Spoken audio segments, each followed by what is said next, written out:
professor no ensino fundamental, nunca vou me esquecer dele.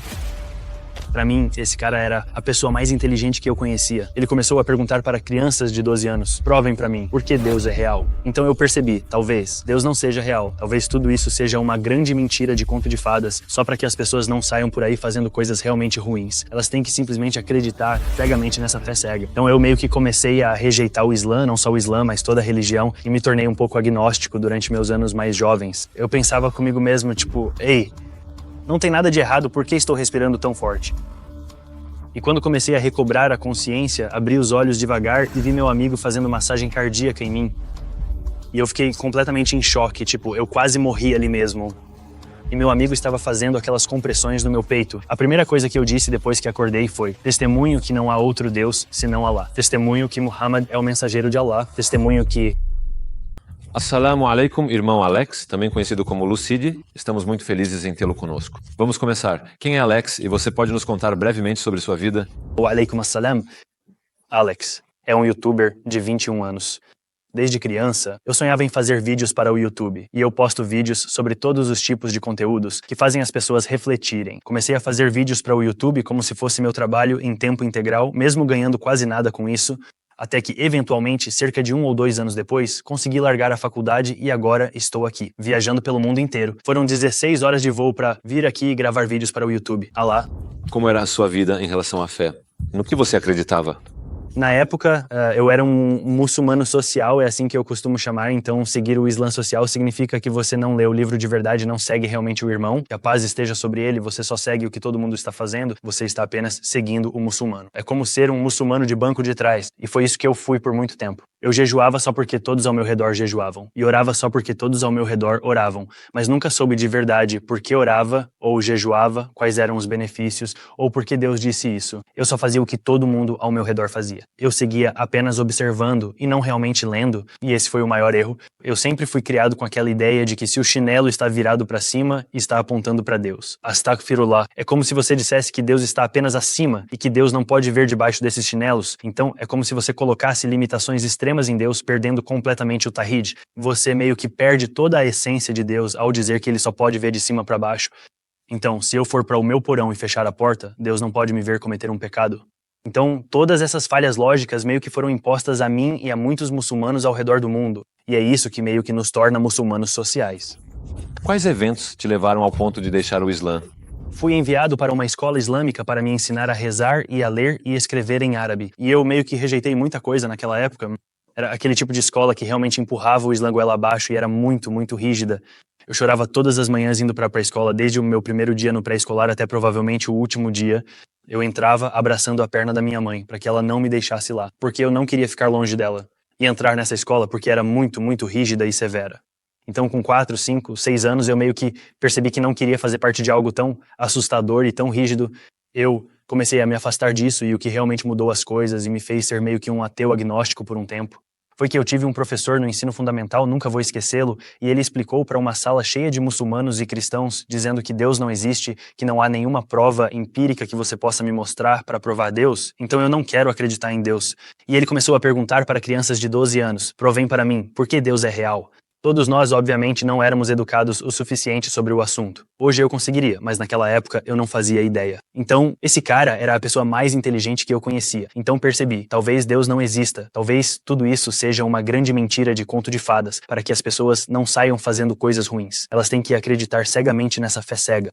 E para mim, meio que enxergar isso também. No meu primeiro ano do ensino médio, percebi que talvez religião seja só algo criado pelo homem, para nos controlar, para garantir que a gente não saia fazendo coisas ruins, e que não é a verdadeira palavra do nosso Criador. Se nós realmente viemos dos macacos e isso está sendo ensinado para nós na escola, e a escola nunca está errada, está sempre certa, 5 mais 5 é sempre 10. Então, também temos que aceitar que, sim, talvez um dia fomos macacos e simplesmente evoluímos para seres humanos. E é por isso que estamos aqui, sem propósito, sem orientação e sem Criador. Então, comecei a rejeitar o Islã, não só o Islã, mas toda a religião, e me tornei meio agnóstico durante meus anos mais jovens. Depois de rejeitar as religiões, você se sentiu satisfeito ou continuou questionando? Eu estava fazendo um pouco de pesquisa, independentemente do Islã, só para ver se realmente temos um Criador que nos formou. A ideia pela qual eu vivia era que energia não pode ser criada nem destruída. Essa é a primeira lei da termodinâmica, e todo mundo conhece essa.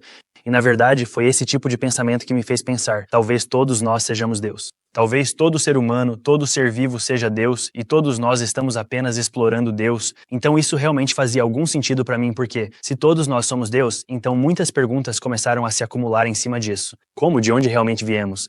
Será que vamos viver para sempre? E se coisas ruins acontecerem, devo sentir o peso da dor se algo ruim acontecer comigo ou com outra pessoa? E também, se todos nós somos Deus, isso não é uma limitação do que Deus é, porque, obviamente, não somos infinitos, nós temos um começo. Se Deus tem um começo, Ele é realmente Deus. Então, o que criou essa coisa? Então, todas essas perguntas vinham de todos os lados e eu realmente não tinha nenhum propósito verdadeiro. Eu não sabia exatamente qual era a minha fé de verdade. Eu tentava apenas entender e realmente chorava até dormir em tantas noites. Foi um período muito, muito estranho e esquisito. Tipo, eu olhava para as coisas mais básicas, como uma árvore, por exemplo, e me assustava saber, tipo, como isso pode estar em uma ordem tão perfeita, tendo vindo de uma sementinha tão pequena. E agora é essa árvore extremamente pesada e muito, muito alta, perfeitamente ordenada. Como algo assim pode acontecer? Eu olhava para mim mesmo, para as minhas mãos e pensava, tipo, como é que eu realmente estou vivo agora, no controle dos meus próprios pensamentos? Onde eu estava antes desta vida? E para onde eu vou depois desta vida? E essas perguntas, como não ter uma crença pura nisso, realmente deixou toda a minha vida muito instável. E eu nunca soube de verdade o que iria acontecer comigo depois. Eu nunca soube como lidar com nenhuma das minhas situações reais. Mas então, quando aprofundei mais em termodinâmica, temos a segunda lei, que afirma que a entropia continuará aumentando na energia, ou seja, a desordem continuará aumentando. E o que isso significa, por exemplo, é que, digamos, no lado direito deste cômodo, no canto, eu coloco um aquecedor de ambiente e deixo ele ligado por 1 hora e depois desligo. O calor não vai ficar exatamente no canto deste cômodo. Ele vai influenciar e equilibrar a temperatura de todo este cômodo. Então, é isso que é a entropia. É o calor indo do lado quente para o lado frio, e não é só assim que funciona neste espaço frio deste cômodo, mas é assim que funciona em todo o universo. Então, com esse tipo de pensamento, você percebe que, eventualmente, em um tempo muito longo, o universo inteiro terá tanta entropia, tanta desordem, que não poderá sustentar a vida, e ele estará praticamente morto. E quando eu realmente percebi isso, entendi que, ok, tem que haver algo além disso, algo que seja verdadeiramente eterno, tem que haver um Hayul Qayyum, certo? A partir disso, podemos perceber que se o universo tem um fim, se qualquer coisa tem um fim, então ela precisa ter um começo. E se algo tem um começo, então precisa ter um criador. É por isso que Deus é Deus, porque Deus não tem começo nem fim. Deus criou o conceito de criação, então nem podemos aplicar isso a ele. Aprofundando ainda mais nisso, percebi que Deus precisa, antes de tudo, não estar limitado por tempo, espaço ou matéria. Ele não pode estar sujeito a esses princípios. Ele precisa estar acima da entropia, ou seja, acima da desordem, onde ele não vai acabar ficando fraco. Da mesma forma que o universo ele precisa ser autossustentável, e é exatamente isso que o Islã ensina. Depois de aceitar a existência de Deus, o que fez você voltar a abraçar o Islã? Eventualmente, acabei reencontrando o Alcorão. Até esse momento, eu nunca tinha realmente lido praticamente a minha vida toda, até uns 4 anos atrás. Finalmente li pela primeira vez.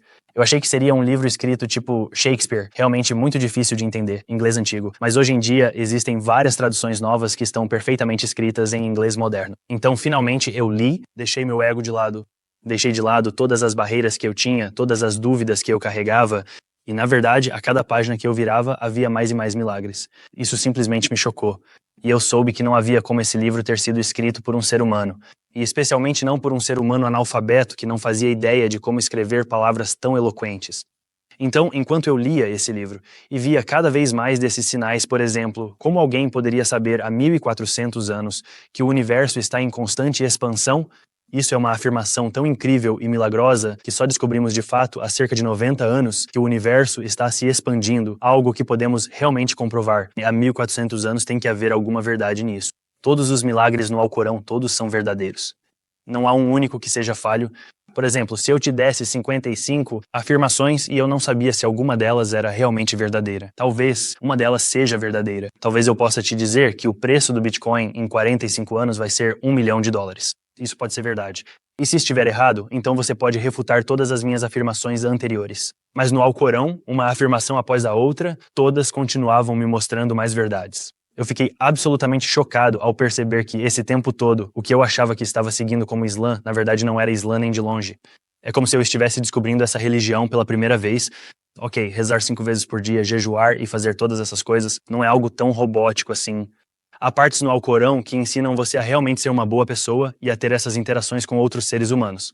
Enquanto eu lia o Alcorão, Só algumas vezes eu fiquei tão impressionado, eu fiz minha shahadá de novo e de novo e de novo. Eu simplesmente continuei repetindo. Dessa vez eu disse e realmente acreditei. E eu realmente disse isso de coração. Pela primeira vez na minha vida senti uma verdadeira ordem, senti uma verdadeira orientação. Eu realmente me senti feliz e aliviado.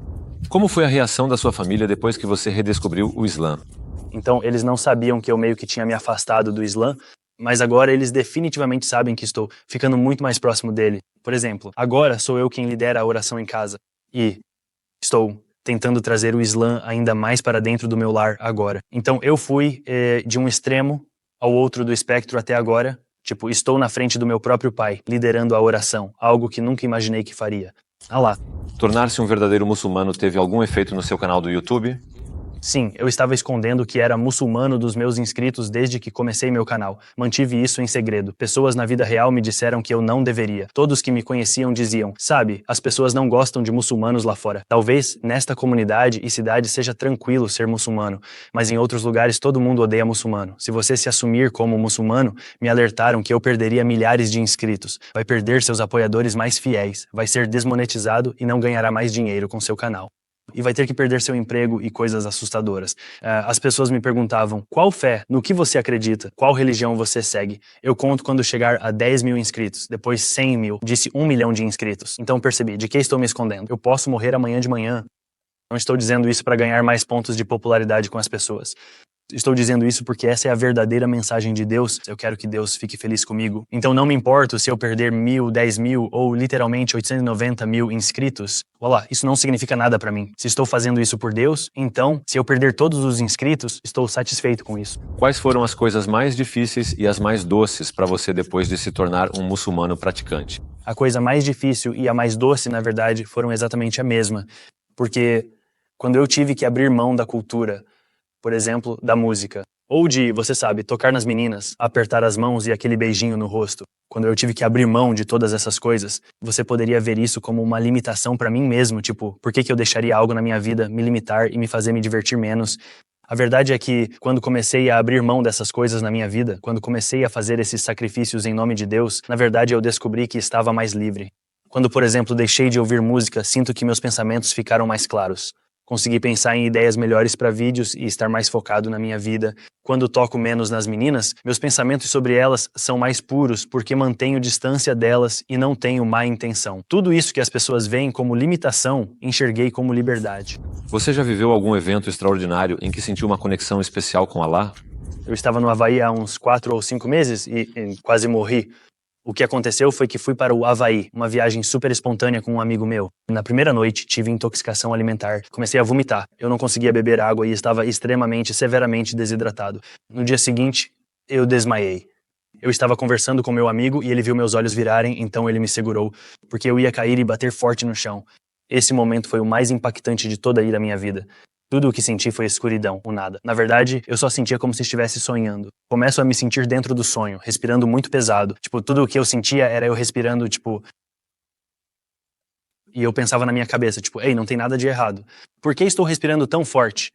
E quando comecei a recobrar a consciência, abri os olhos devagar e vi meu amigo fazendo RCP em mim. E eu fiquei completamente em choque. Tipo, eu quase morri ali mesmo. A primeira coisa que eu disse depois que acordei, enquanto meu amigo ainda fazia as compressões no meu peito, foi Ashadu an la inshallah illallah, ashadu anna Muhammadan Rasulallah. Essa foi a primeira coisa que eu disse, porque pensei, talvez, se eu morrer agora, essas precisam ser minhas últimas palavras. Eu preciso ter certeza de que sou realmente devoto na minha fé e que realmente acredito nisso de todo o coração. Então essa foi a experiência que realmente me levou de forma muito profunda ao Islã. Algum dos seus seguidores se tornou muçulmano depois que você revelou sua fé? Para mim, ao me tornar muçulmano, sinto que acabei inspirando muitas pessoas no meu canal do YouTube. No meu servidor do Discord já aconteceram muitos charradas de pessoas entrando no servidor. E só de ver a minha experiência e conversar com vários irmãos e irmãs lá também, tentando encontrar algum tipo de orientação ou ajudar a tirar qualquer dúvida que possam ter sobre o Islã. Lá existe um canal sobre o Islã. Então, sempre tem um irmão ou irmã de plantão no meu servidor do Discord que pode realmente responder essas perguntas para eles. Então, sinto que já presenciei muitos charradas ou que, alhamdulillah, até mesmo dei para pessoas a partir do momento em que me tornei um muçulmano mais verdadeiro. Essa tem sido a sensação mais bonita de todas. Um dos meus amigos no Discord, que conheci há anos, é um amigo muito, muito próximo meu. Um dia ele me ligou e disse, Alex, e eu fiquei totalmente surpreso, na verdade. Ele era um cristão devoto. Ele me ligou e disse, Alex, eu sei que o Islã é a verdade, vamos fazer isso agora mesmo. Tipo, o que eu devo dizer? E eu disse, ok, apenas repita depois de mim. Ashhadu ila inshallah ilallah. Ashhadu anna Muhammad Rasulullah. E quando ele se tornou muçulmano naquele dia, eu fiquei impressionado. Na verdade, foi na mesma semana da Noite do Poder. E enquanto eu orava, eu estava muito emocionado. Na verdade, eu estava chorando porque meu amigo nem sabe até hoje o quão grande foi o impacto que ele acabou de causar na própria vida. E na vida e após a morte dele. Tipo, ele não tem noção disso. Essa foi a melhor decisão única que ele já tomou em toda a sua existência e que ele jamais tomará. Inshallah, um dia, quando ele assistir a este vídeo, ele vai realmente perceber a escolha linda que fez. E, inshallah, eu vou vê-lo no paraíso, inshallah, por sua ação e por sua shahada. Para alguém que tem curiosidade sobre a nossa religião, como você recomendaria que essa pessoa pesquisasse sobre o Islã? É suficiente digitar o que é o Islã no Google? Sim, com certeza. O Sheikh Google não vai ser o Sheikh ao qual você deve recorrer. Se você tem uma mesquita local, deveria ir lá. Mas mais importante ainda, o único livro que podemos afirmar com certeza ser a verdadeira palavra de Deus, de ponta a ponta, de capa a capa, é o Alcorão. Então, a melhor maneira de conhecer o Islã é buscar o Islã no único livro verdadeiro, de Deus, ou seja, realmente ler o Alcorão. E então, se você tiver dúvidas, talvez até possa perguntar ao Sheikh Google. Você pode acabar recebendo 1000 respostas diferentes e variadas e começar a ficar confuso. Então, eu procuraria um Sheikh local na sua mesquita e tentaria buscar apenas uma pessoa que você saiba que realmente tem muito conhecimento. Como está no Alcorão, pergunte aos que têm conhecimento quando tiver dúvidas, certo? Se você tivesse a chance de falar com todos os não muçulmanos do mundo, o que gostaria de dizer a eles se tivesse apenas 1 minuto? Eu diria a todos os não muçulmanos do mundo que vocês nasceram muçulmanos. Você nasce sabendo que existe um poder superior. É a melhor sensação do mundo quando você finalmente retorna a quem era no seu primeiro dia respirando neste mundo. Quando você era muçulmano, é maravilhoso voltar a esse tipo de mentalidade porque é quem você é naturalmente. Todos nós sabemos que existe uma vida após a morte. Todos nós sabemos que existe um Deus. E é através dos ensinamentos das pessoas e da sociedade que acabamos nos afastando disso. Então quero que você veja o Islã não como algum conceito cultural abstrato, diferente, jogado para o canto. Mas sim, o Islã é uma mensagem universal para toda a humanidade ser Islã. Você precisa crer em um só Deus e o irmão Muhammad. Que a paz esteja com ele, é seu último mensageiro. É só, isso que você precisa acreditar. Em quais projetos você está trabalhando agora?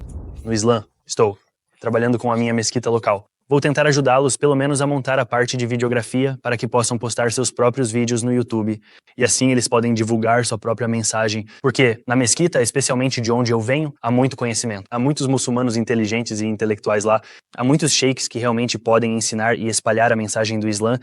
Eles só não estão muito atualizados com as partes técnicas disso, como gravação, microfone, iluminação, som e tudo mais. Então sinto que já que tenho essa habilidade, posso usá-la em nome de Deus. Posso ajudá-los a fazer isso também. O que você gostaria de dizer como comentário final? Meu comentário final é que ser muçulmano definitivamente me tornou uma pessoa mais forte. Isso me tornou mais homem. Tenho tomado decisões e seguido caminhos que nunca imaginei que tomaria na minha vida. Nunca em toda a minha vida eu sentaria em um avião por 16 horas, não importa o que isso me custasse. Mas só de saber que estou fazendo isso em nome de Allah, estou viajando pelo mundo inteiro em nome de Deus. Se eu estivesse fazendo isso por mim mesmo, por motivos cínicos, eu não conseguiria chegar tão longe na vida. Mas sabendo que estou fazendo isso pelo além e por algo que é verdadeiramente infinito, pela divindade que realmente nos criou, sinto que me tornei muito mais bem-sucedido, muito mais forte como pessoa. Fui mais desafiado e consegui enfrentar esses desafios porque me tornei um muçulmano mais forte no geral. Irmão Alex, obrigado por esta bela entrevista.